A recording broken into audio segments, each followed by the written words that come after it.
আমরা যখন একটা জিনিস কিনি আমরা প্রথমে ভাবি এটা কি আসল না নকল। আমাদের এই চিন্তাটা কেন আসলো? এই চিন্তাটা তো এমনি আসে।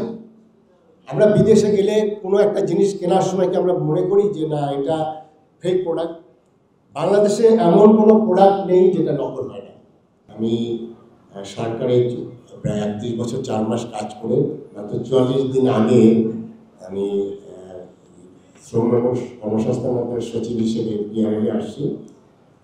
এখন আমি টেবিলের ওই পারে বসি এবং আমার একটা সুযোগ হয়েছে যে আমার যে জায়গার ভালো জায়গার যে কাজ করার যে ভালো লাগার যে জায়গাটা সেরকম একটা প্রতিষ্ঠানের সাথে আমি সংযুক্ত হয়েছি। ক্যাবিনেট প্রেসিডেন্ট হিসেবে এর আগে গোলাম রহমান স্যার ছিলেন আমাদের দুদকের চেয়ারম্যান। তার বার্ধক্যজনিত কারণে স্যার এই দায়িত্বটা আমার উপর অর্পণ করেছেন। এখন আমি আপনাদের লোক হিসেবে আরও নিবিড়ভাবে কাজ করার সুযোগ পেয়েছি।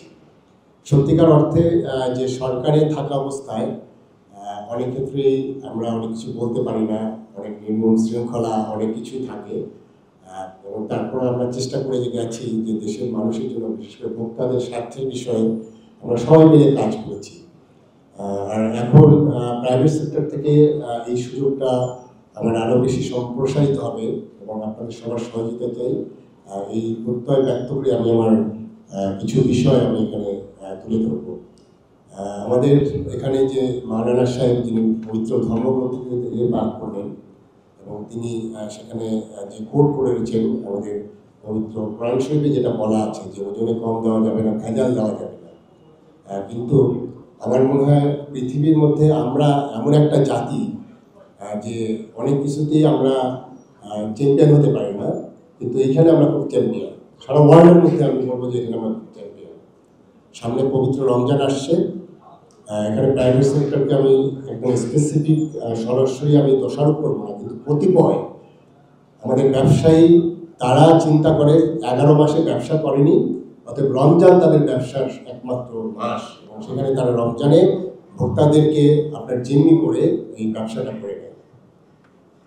প্রবলেমটা কোথায়? প্রবলেমটা সব জায়গায় আছে। আমাদের সরকারি যারা আছে সেখানে গভর্নেন্স ইস্যু আছে।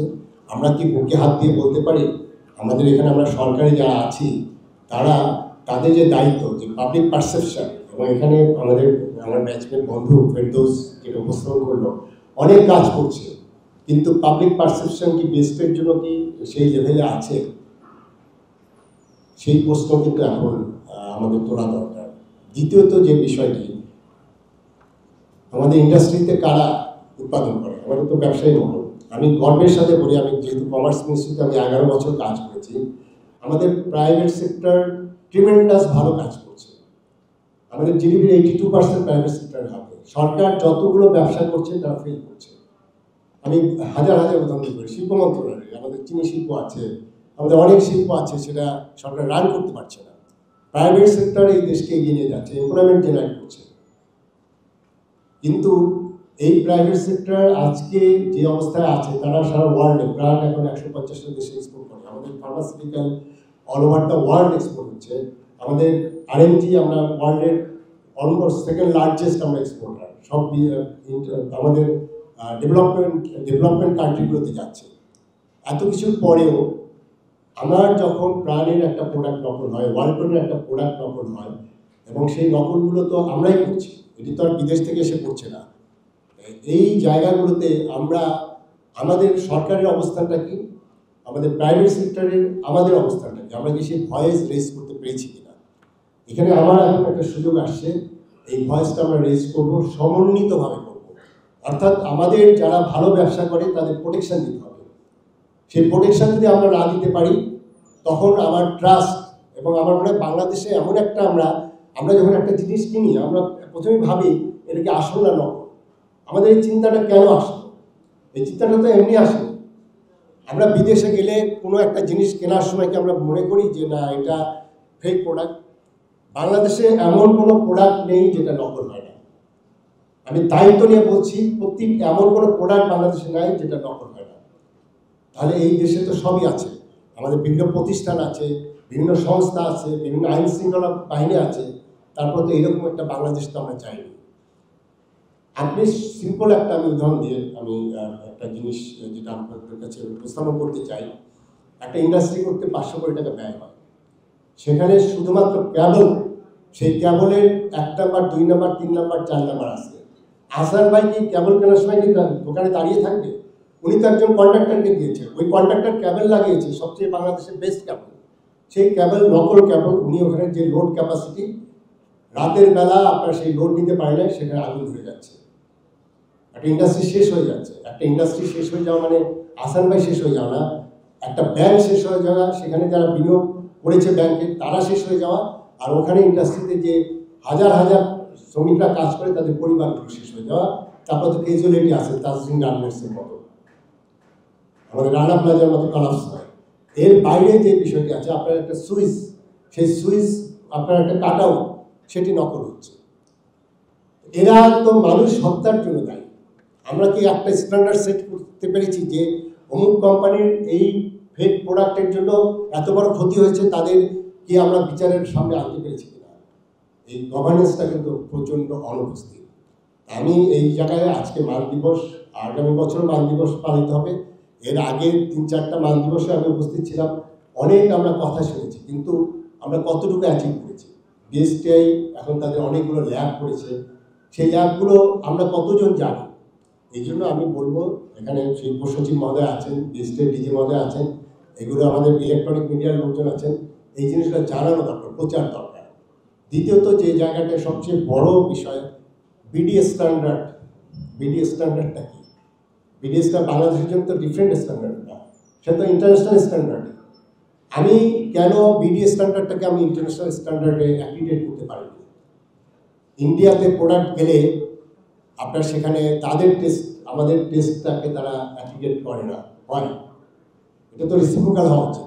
এই জন্য আমি মনে করি যে শিল্প মন্ত্রণালয়ের একটা বড় দায়িত্ব, সেটি হলো ইউরোপিয়ান স্ট্যান্ডার্ড বলেন, আমেরিকান স্ট্যান্ডার্ড, এফডিএ স্ট্যান্ডার্ড বলেন, আমরা তাদের সাথে আমরা এমইউ করে বা আমাদের তাদের সাথে যেগুলো আছে যে তাদের মিউচুয়াল রিকগনিশন, এইটা খুব এস্টাবলিশ করা দরকার। হালাল নিয়ে একটু কথা বলবো। আমি কমার্স মিনিস্ট্রিতে যখন কাজ করেছি, আমি আইআইটি উইংয়ের প্রধান ছিলাম। হালাল সার্টিফিকেশন দিত ইসলামিক ফাউন্ডেশন। আপনারা এখানে ইসলামিক ফাউন্ডেশন কেউ আছেন কিনা আমি জানি না, আপনারা অন্যভাবে দিন না। আমাদের বাংলাদেশের অ্যালোকেশন অফ বিজনেস অনুযায়ী আমাদের একমাত্র শিল্প মন্ত্রণালয় বিএসটিআই আপনার বাংলাদেশে এটা স্ট্যান্ডার্ডাইজ করবে। অথচ দেখেন ইসলামিক ফাউন্ডেশনের তারা একটা ল্যাব করেছে ওয়াইসি থেকে ফান্ড নিয়ে, আমি সেই ল্যাবটা ভিজিট করেছি। সেই ল্যাবে আপনার উপজেলা পর্যায়ের একটা কলেজের কেমিস্ট্রি ল্যাবে যেমন ধুলাবালি পড়ে থাকে, সেরকম একটা ল্যাব। তিনি কি জানেন ট্রেসিবিলিটি কি? তিনি কি জানেন যে প্রোডাক্টটাকে তিনি হালাল সার্টিফিকেট দিচ্ছেন, ওই প্রোডাক্টটা যে মুরগিটা বা যেটা যে গরুটা সেটাকে যে খাবার দেওয়া হয়েছে তার মধ্যে লেড আছে কিনা, ক্রোমিয়াম আছে কিনা, ওনার কি সেই ক্যাপাসিটি আছে? তাই যাই হোক, বাণিজ্য মন্ত্রণালয় থেকে আমরা অনেক কিছু করে আজকে সেই হালাল সার্টিফিকেট বিএসটিআই দিচ্ছে। এই হালাল সার্টিফিকেট দিয়ে সারা ওয়ার্ল্ডের যে মার্কেটটা যেটা বললো $1 ট্রিলিয়ন, আমি মনে করি যে আগামী 2030-এর মধ্যে এটি $10 বিলিয়ন বাংলাদেশে এক্সপোর্ট করতে পারে। এই কারণে আমাদের ফোকাসটা করা উচিত সেখানে, আমরা শুধু আরেকটির দিকে তাকালে হবে না। আরেকটা বিষয় যে জায়গাটা আছে সেটা হলো যে সরকারে আমরা যারা ছিলাম বা এখনো যারা আছি, তাদের মধ্যে একটাই ইয়েতে থাকে যে প্রাইভেট সেক্টর বোধহয় সব হলো চুরি করে। আমাদের মন মানসিকতা যদি এটা থাকে, তাহলে আমরা মনে হয় যে আমরা এখানে ভুল করছি, আমরা ভুল করছি। আপনি একটু সরকারে যারা আছে, আপনি একটু ব্যবসা করে দেখেন যে ব্যবসাটা কত কঠিন। আমি দায়িত্ব নিয়ে বলছি, আমি লেবার সেক্রেটারি হিসেবে 1 বছর যে স্ট্রাগল করেছি, শুধুমাত্র গ্যাস দিতে পারে না দেখে মাহমুদ চিন্সের মতো এরকম সারা ওয়ার্ল্ডের বেস্ট ফ্যাক্টরিগুলো বন্ধ হয়ে গেছে। ওই ফ্যাক্টরির মালিকরা কি অপরাধ করেছিল? সেখানে আমি যে গ্যাস দিতে পারিনি, এই জন্য যে বন্ধ হলো, লক্ষ লক্ষ শ্রমিক বেকার হয়ে গেল, এই দায়িত্বটা কে নেবে? তারা এখন পথে পথে ঘুরছে। এই কারণে আমার কাছে যেটা মনে হয় সেটি হলো যে সরকার রেগুলেটরি ফাংশন করবে, সরকার সাপোর্ট দিবে বিজনেসকে। বিএসটিআই শুধু ফি আদায় করবে না, কারণ আমি এরপরে বিএসটিআই কাউন্সিল মিটিংয়ে আমি ক্যাবের প্রতিনিধি হিসেবে যাবো এবং সেখানে আমি ভয়েস রেজ করবো। এই ফিটা ইম্পর্টেন্ট না, ইম্পর্টেন্ট হলো ফ্যাসিলিটি করা, ট্রেড ফ্যাসিলিটেশন দেওয়া। আমি ফি নিব, এমন একটা ফি নিব যেটা দিয়ে তার একটা ছোট একটা কোম্পানি তার টেস্টিং ল্যাব সে টেস্ট করার মতো তার ক্যাপাবিলিটি নেই, এবং সেখানে যে সময়টা এটা ইমিডিয়েট করতে হবে। আমি যদি একটা টেস্টের জন্য পিছনে পিছনে ঘুরতে হয়, তাহলে তো আপনার সেটা করতে পারবে না। এই কারণে আমি আশা করবো, আমি ফেরদৌসের সাথে আমার ডিজি মহোদয়ের সাথে একসাথে কাজ করছি। আমরা একসাথে আরও কাজ করব ইনশাল্লাহ। সেখানে যে জিনিসটা আছে, আমরা এই সার্ভিসগুলো, সরকারের যে সার্ভিস, বিএসটিআই একটা দেশের ইন্ডাস্ট্রির জন্য একটা খুব কি একটা প্রতিষ্ঠান, এবং সেই সার্ভিসগুলো ইমিডিয়েট হওয়া উচিত এবং বিচ্ছিন্নভাবে হওয়া উচিত, এবং সেটা যদি ডিজিটাল করা যায় সেটা বেটার। অফিসে যেন হাজিরা দিতে না হয়, অফিসে যেন ঘুরতে না হয়, এটা কীভাবে করা যায় এবং করতে পারলে আমার মনে হয় আমার বিজনেসগুলো আরও রান করবে। ফাইনালি আমি শেষ করবো এই কথা বলে, আমরা তো অনেক স্বপ্ন দেখি, সেই স্বপ্নগুলো করতে গেলে এককভাবে সরকারও করতে পারবে না, প্রাইভেট সেক্টরও করতে পারবে না। ইভেন এখানে যে একাডেমিয়া থেকে আসছেন আমাদের উপাচার্য হাসিফ সাহেব, তিনি অনেক একাডেমিক কথা বলে গেলেন, এবং আমাদের এই জায়গায় একটা মিসলিঙ্ক আছে।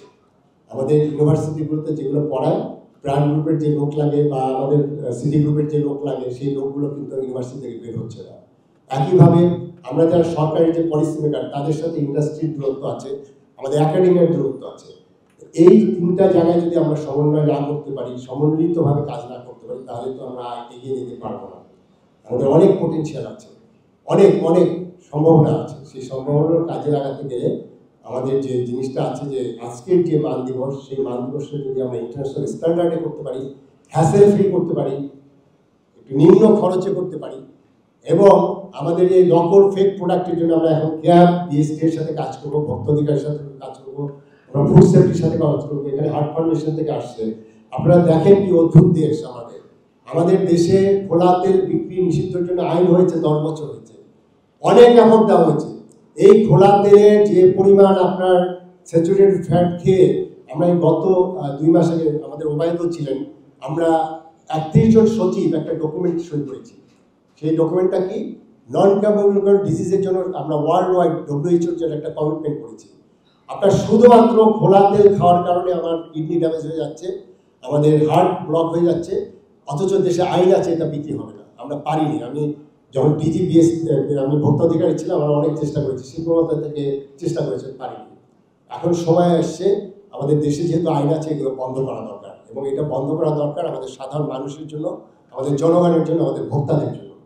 আমি শেষ করবো এই বলে, আমাদের প্রাইভেট সেক্টরকে দূরে ঠেলে দিলে চলবে না, তাদেরকে ফ্যাসিলিটেট করতে হবে, এবং আমাদের সরকারি যারা আছে তাদের মন মানসিকতা এরকম হওয়া উচিত যে আমি কিন্তু সার্ভিসটা দিতে হবে, দ্রুত সার্ভিসটা দিতে হবে, এবং সেটা যদি আমরা দিতে পারি, আমার মনে হয় যে এই মান দিবসের আজকে যে প্রতিপাদ্য, যে আপনার শেয়ার ভিশন করতে হবে বেটার ওয়ার্ল্ড, এটা আমরা বেটার বাংলাদেশ করতে পারবো, এটি আমার দৃঢ়ভাবে বিশ্বাস করি। আর ক্যাবের পক্ষ থেকে আমাদের এখানে ক্যাবের সেক্রেটারি সাহেব সহ আরও নেতৃবৃন্দ আছেন, আমরা এখন আপনাদের সাথে আছি। আমরা ভয়েসটা রেজ করতে চাই ভোক্তার পক্ষ থেকে, প্রাইভেট সেক্টর থেকে ভয়েস রেজ, সেটা সরকারের বিপক্ষে নয়, সরকারকে ফ্যাসিলিটেট করব। আর যারা অলিগার, যারা এই সিন্ডিকেট করে, তাদের বিরুদ্ধে থাকবো আপনাদের নিয়ে, এবং সেই জন্য আপনাদের সহযোগিতা চাই।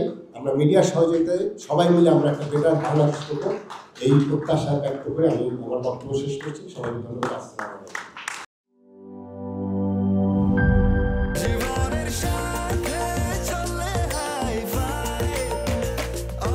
স্বাস্থ্যকর অল টাইম, সব সময় অল টাইম হেলদি লাইফ।